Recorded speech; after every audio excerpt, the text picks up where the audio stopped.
En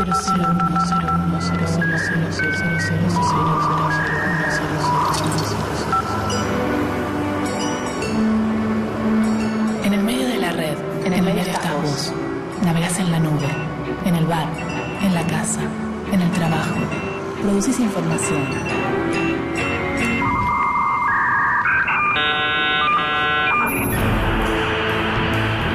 ¿Qué subís? ¿Qué subís? ¿Qué mirás? ¿Qué comunicas? En el medio de la tecnología. En el medio de la tecnología. Podés encender, podés apagar. Ahí estamos nosotros. Ahí estamos nosotros. Encendido, apagado. Encendido, apagado. En el medio digital. En el medio digital.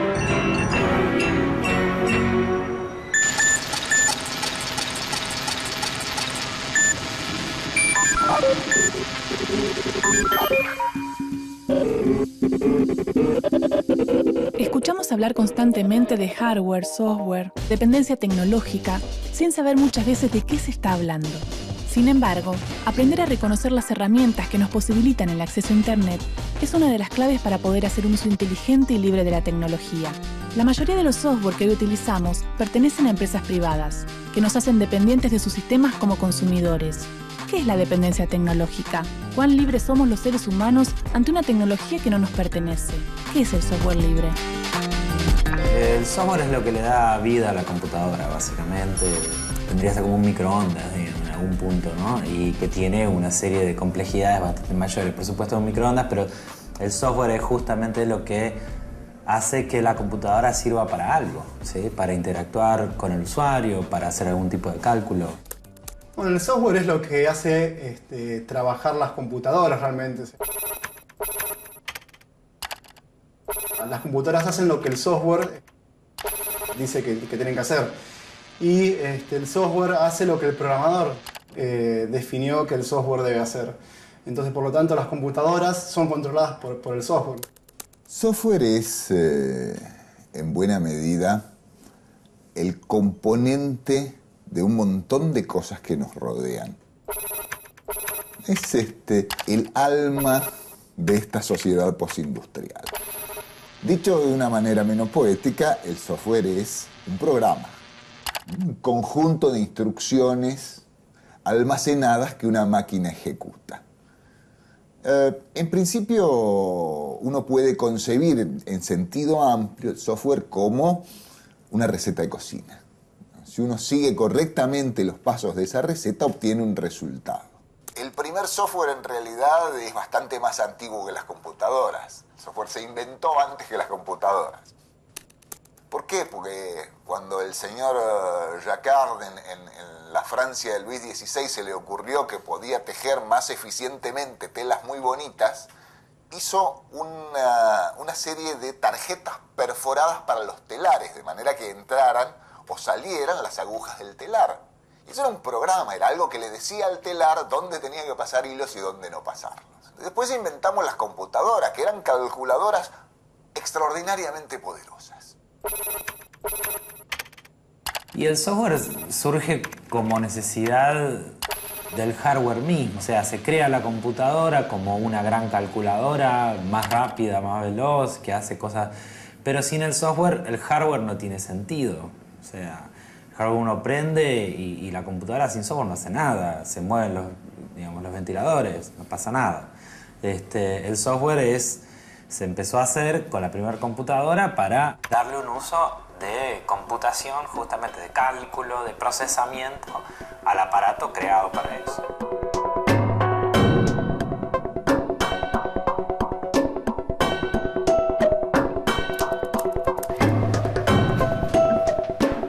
¿Cuáles fueron los procesos que llevaron a la creación del lenguaje informático que hoy llamamos software? Gran Bretaña, 1710. El Parlamento aprueba el Estatuto de la Reina Ana, la primera norma sobre copyright de la historia. La ley establece que todas las obras publicadas gozan de derechos de explotación por un lapso de 14 años, renovable por una vez si el autor continúa con vida. Gran Bretaña, 1774. Una corte falla en beneficio de un librero escocés de apellido Donaldson, que demanda los derechos de publicación de un poema cuyos derechos se encontraban liberados. Por primera vez, se sienta un importante precedente al considerar una obra del dominio público. Francia, 1883. Se celebra la Convención de París. El encuentro establece las bases para garantizar, a través del sistema de patentes, la protección de la propiedad intelectual sobre inventos, marcas y diseños industriales. Suiza, 1886. Se firma el Convenio de Berna. El acuerdo extiende las regulaciones sobre derecho a copia y explotación a todas las producciones del campo literario, artístico y científico. Gran Bretaña, 1968. Se registra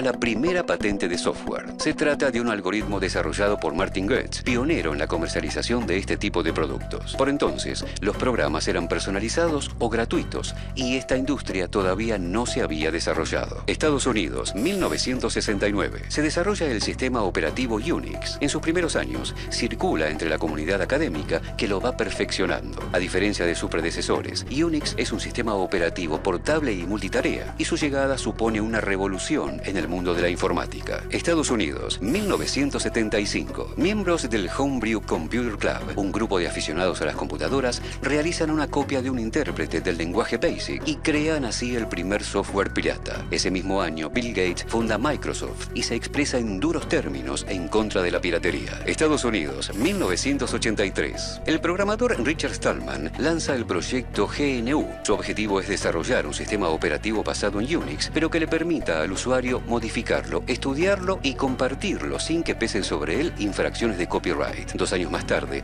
crea la Fundación Software Libre y se convierte en el gurú mundial en esta temática. Estados Unidos, 1988. Se funda la Business Software Alliance, una cámara formada por las principales empresas productoras de software. Tiene como fin detener las infracciones al copyright que afectan a sus productos y combatir la piratería. Apple, Microsoft y Adobe lideran la avanzada corporativa. Finlandia, 1991. Linus Torvalds comienza a trabajar en un núcleo de código abierto basado en Unix. Su creación, llamada Linux, permite ofrecer al público los primeros sistemas tipo Unix plenamente funcionales y abiertos. Unido al proyecto GNU y sostenido por una amplia comunidad de desarrolladores, Linux pronto se convierte en sinónimo de software libre. Estados Unidos, 1998. Eric Raymond publica una serie de documentos internos de Microsoft conocidos como los documentos Halloween. En estos memos, un empleado les detalla a sus jefes la lógica del software libre y define los sistemas operativos Linux como enemigos del modelo de negocios de la empresa.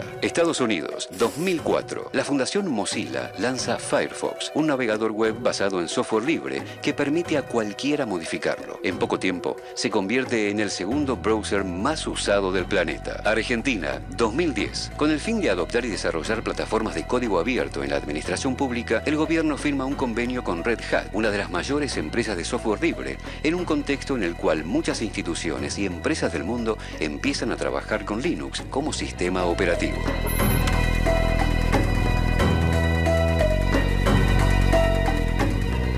Con el software hay 2 posibilidades. O los usuarios tienen el control del programa, o el programa tiene el control de los usuarios. El primer caso es el software libre, porque si los usuarios tienen unas libertades esenciales, efectivamente tienen el control del programa. Y es la manera ética de distribuir un programa. Pero si los usuarios no tienen bastante libertad como para tener el control efectivo del programa, el programa tiene el control de los usuarios y lo llamamos software privativo. Privativo porque priva de su libertad a sus usuarios.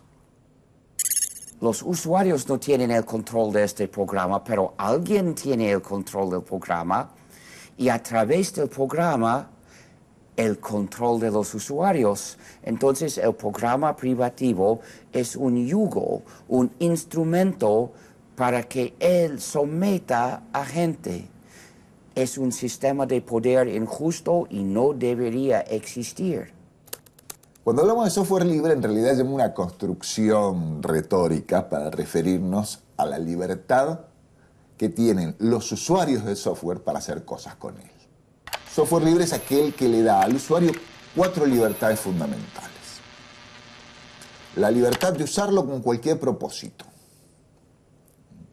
La libertad de estudiar cómo el software funciona y adaptarlo a las propias necesidades. La libertad de redistribuir ese software a otros. Y la libertad de redistribuir las modificaciones que uno haga a ese software a otras personas. Hay un viejo ejemplo. Si yo tengo una manzana y te la doy, me quedo sin manzana. Pero si tengo una idea y te la doy, no por eso me quedo sin ideas. En realidad lo que hemos hecho es multiplicar.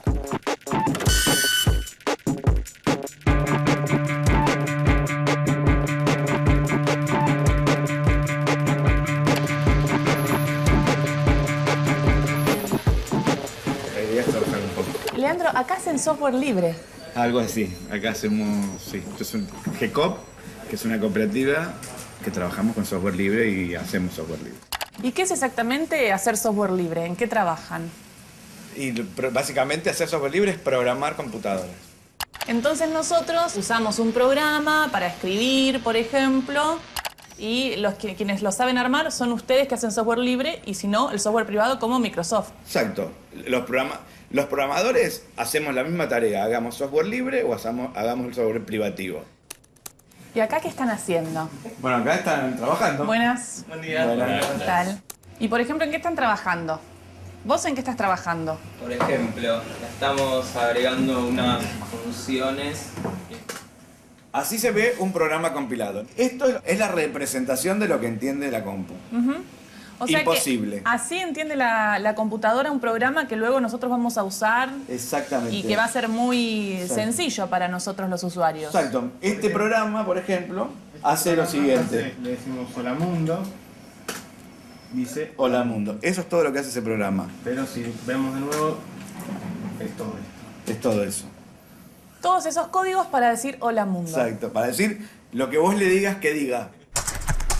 El mundo del software es muy grande y uno no sabe todo lo que se puede hacer, no conoce todas las formas de implementar algo, entonces el primer paso siempre que queremos hacer algo es empezar a ver código. Como es software libre, por ahí alguien ya lo hizo y no funciona. Y si no nos funciona, por ahí podemos tomar algunas buenas ideas de esas personas y hacer que nuestro software sea mejor. En este caso pasó eso. Yo leí un montón de código, no me convencía para lo que teníamos que hacer, entonces con esas ideas armamos esto que bueno, ahora se está transformando en un programa, en una aplicación y esperamos que si sale bien poder liberarlo y que otras personas vean el nuestro y si les sirve, les funcione. O sea que muchas personas que programan hacen esto, ¿no? Liberan los datos, entonces ustedes pueden ir a distintas fuentes y leer lo que está realizando otro programador. Y como cualquier buen escritor, porque somos realmente escritores, nuestros libros se ejecutan y hacen cosas, tenemos que leer para conocer el estilo de otros y para tomar ideas y formar también nuestra propia forma de escribir código. Si mirás el código que escribo yo, no es igual que el de él, no es igual que ninguno de los socios de la cooperativa y todos tenemos alguna fortaleza en algo y en el mundo del software libre, que es enorme y somos miles de programadores, eso se nota mucho. Así que lo mejor para aprender es leer código. Y así creo que aprendimos todos los que trabajamos en GCOP. Ahora, ¿y en este mundo se puede llegar a la democratización? ¿El software libre ayuda a democratizar? Finalmente, en realidad, más me parece a mí que más en el corazón. Lo que pone en tela de juicio el software libre, más allá de que sí, que entiende la democratización del acceso, es que pone en tela de juicio de quién es el conocimiento. Si el conocimiento es de las grandes corporaciones transnacionales o es de la gente.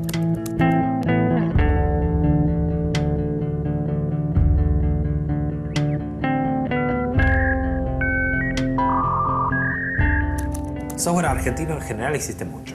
Software libre argentino también existe. Hay muchos programadores acá que aportan a proyectos ya existentes. Hay argentinos que han hecho sistemas libres, software libre desde cero.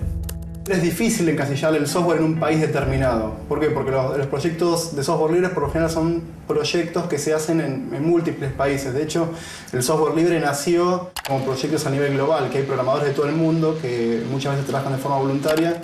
Entonces hace que no se pueda decir, bueno, este software es de tal país, este otro software libre es de tal otro país.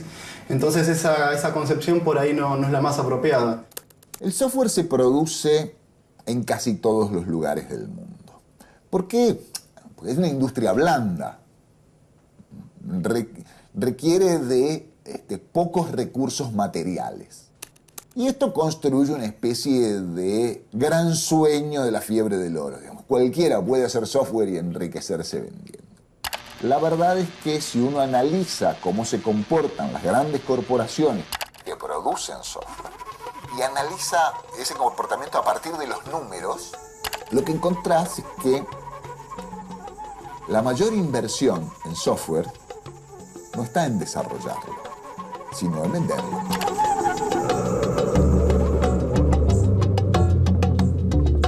Un boicot político fue el puntapié para que Venezuela decidiera iniciar la transición al software libre. A fines de 2002, sectores empresarios y políticos emprendieron una huelga contra el gobierno de Hugo Chávez. Durante el llamado paro petrolero, la directiva y algunos trabajadores de la nómina mayor de la petrolera estatal PDVSA paralizaron la empresa con el fin de obligar al presidente a cambiar el rumbo de su política económica. Los responsables de la protesta cerraron PDVSA y tomaron el control de todos sus recursos y de su infraestructura tecnológica y comunicacional. Por ese entonces, la tecnología de PDVSA estaba a cargo de la firma SAIC, Science Application International Corp., una empresa con reconocidas conexiones comerciales y políticas con el vicepresidente de Estados Unidos, Dick Cheney, el Departamento de Defensa y la CIA. Durante la medida de fuerza, algunos participantes abandonaron el país. Pero antes, modificaron las contraseñas y conservaron el control remoto de todos los servidores de PDVSA. Eligieron no destruir los datos porque pensaron que regresarían a los pocos meses, cuando el gobierno de Chávez hubiera capitulado a sus demandas. Sin embargo, 200 de los 4.800 administradores de PDVSA decidieron quedarse en el país y salvar la empresa. Su mayor problema fue la infraestructura informática. Muchos de los servidores eran plataformas Windows que usaban software privativo, como el CQL Server. Finalmente, y con la ayuda de hackers locales, estos empleados lograron recuperar el control de los servidores y consiguieron que la industria petrolera permaneciera activa hasta la finalización del paro, en febrero de 2003. Fortalecido por haber superado el boicot, pero alertado por sus implicancias, el gobierno entendió los peligros de depender tecnológicamente de una empresa extranjera. Y en 2004 firmó un decreto donde estipuló la migración a software libre de todos los órganos de la Administración Pública Nacional. Desde entonces, la plataforma líder del software libre venezolano es el sistema operativo Canaima, una distribución basada en el Linux Debian y desarrollada por el Centro Nacional de Tecnologías de Información. A su vez, existen instituciones como el Centro Nacional de Desarrollo e Investigación en Tecnologías Libres, CENDITEL, cuya misión es promover la soberanía tecnológica del país y alentar la enseñanza y fabricación de software y hardware libre.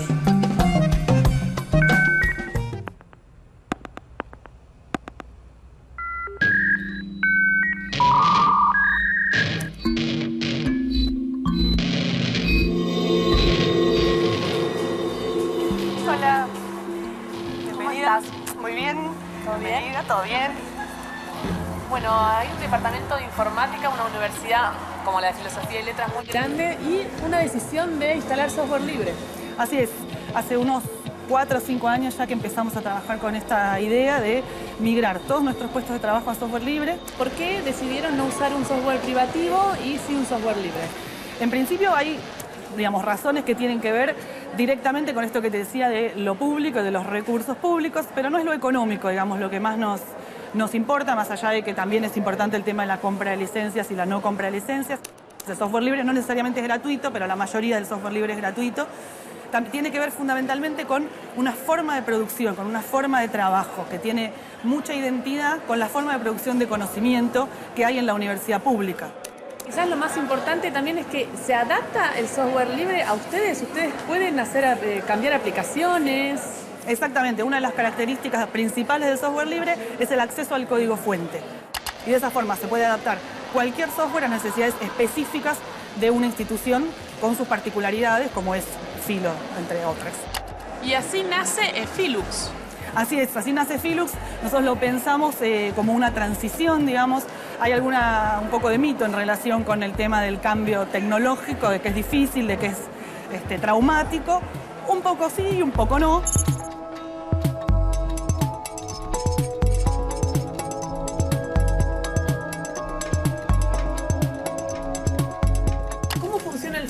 El Filux, la verdad que funciona muy parecido a como funcionaba un sistema operativo privativo cualquiera, como el Windows, que es el más conocido.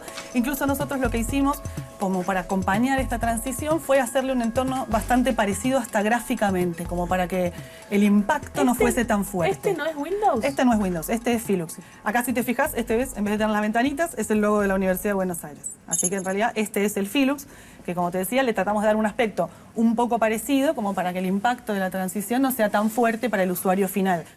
¿Qué sería Philips? Sería entonces el software libre adaptado a la facultad, el software de la facultad. Exactamente, es el sistema operativo de la facultad. Es un sistema operativo libre basado en una distribución de Linux que se llama Debian, a la que le hicimos, como es libre y tiene disponible el código fuente, le pudimos hacer una serie de modificaciones para adaptarlo a lo que nosotros hacemos y hasta visualmente a lo que estamos acostumbrados. También tiene que ver, y es importante para la universidad, el formato de los documentos con la preservación de los documentos.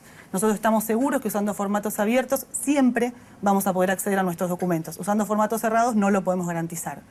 ¿La idea es que de alguna manera el Estado no tenga software privativo y sí tenga software libre? Exactamente. Nuestro deseo, digamos, desde acá de lo que y nuestro aporte es ese. A nosotros lo que nos gustaría, y creo que hay, digamos, es un momento interesante para poner esto en debate, es que el software libre esté en el Estado, sea lo que el Estado use, porque por distintas razones, digo, las económicas son algunas, pero las que tienen, creo, más importantes tienen que ver con la cuestión de la soberanía tecnológica, de no depender uno de una instancia comercial como una empresa para decidir qué usa, qué no usa, cuándo actualiza, cuándo no actualiza.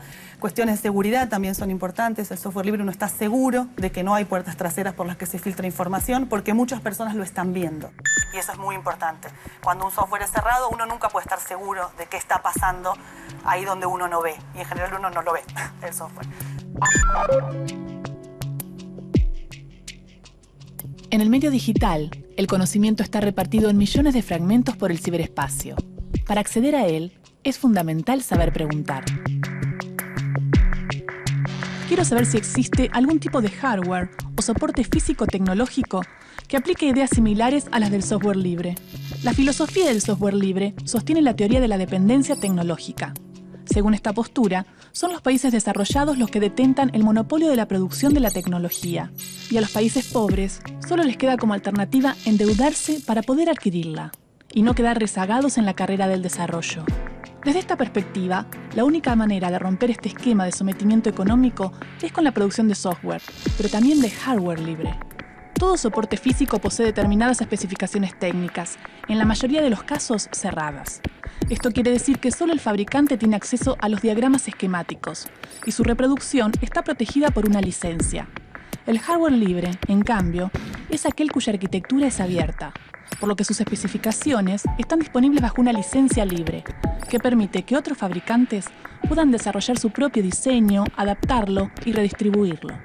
Al igual que en el software, el concepto libre no es sinónimo de gratuito, sino de un principio de libertad que alienta el conocimiento y la solidaridad. Al tratarse de una arquitectura abierta, un país puede fabricar tecnología vital sin depender de costosas patentes o de otras naciones que le provean los recursos necesarios para su desarrollo. Dicen que para el 2012 la cantidad de, digamos que el 80% de todo el software fabricado en el mundo va a tener un componente libre. Hay grandes porcentajes del mercado en diferentes ámbitos, que son, digamos, en el ámbito de, por ejemplo, de servidores web, que son los servidores a los cuales nosotros accedemos cuando navegamos por internet. Más del 45% está siendo administrado por software libre. Cuando nosotros ponemos una dirección en internet, ponemos www.algo.com.ar, ese software en general, el que traduce esa dirección a un servidor puntual en internet, generalmente es software libre.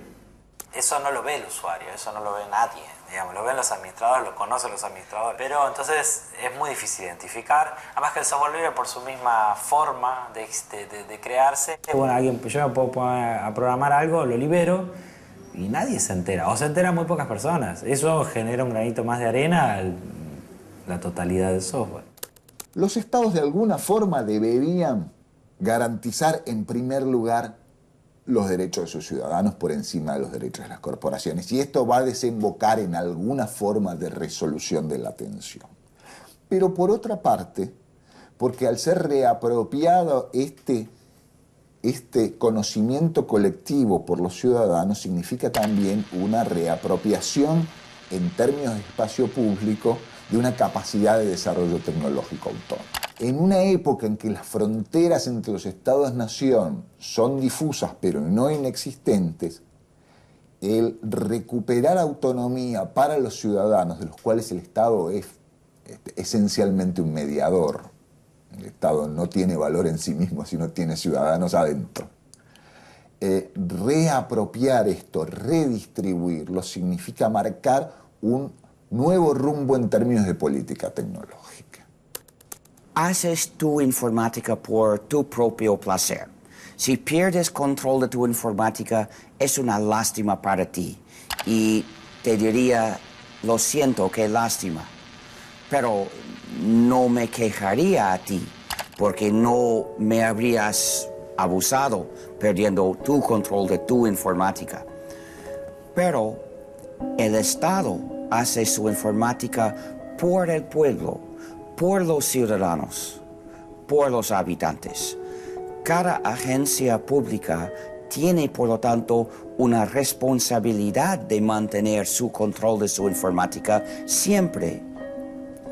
Si pierde el control de su informática usando, por ejemplo, un programa privativo, es culpable de incumplimiento de su responsabilidad. Las agencias públicas deben, por lo tanto, migrar totalmente al software libre. No propongo migrar en una semana. Esta migración sería muchas etapas y tendría que hacerse a través de años, comprendo, pero debe hacerse.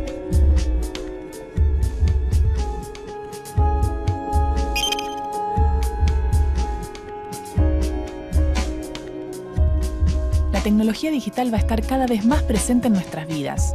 La velocidad de los procesos de información y comunicación nos permitirá crecer y conectarnos como sociedad. La tecnología digital es un medio, una herramienta con la que podemos construir muchas cosas. Depende del uso que hagamos de ella. Nosotros hicimos este programa.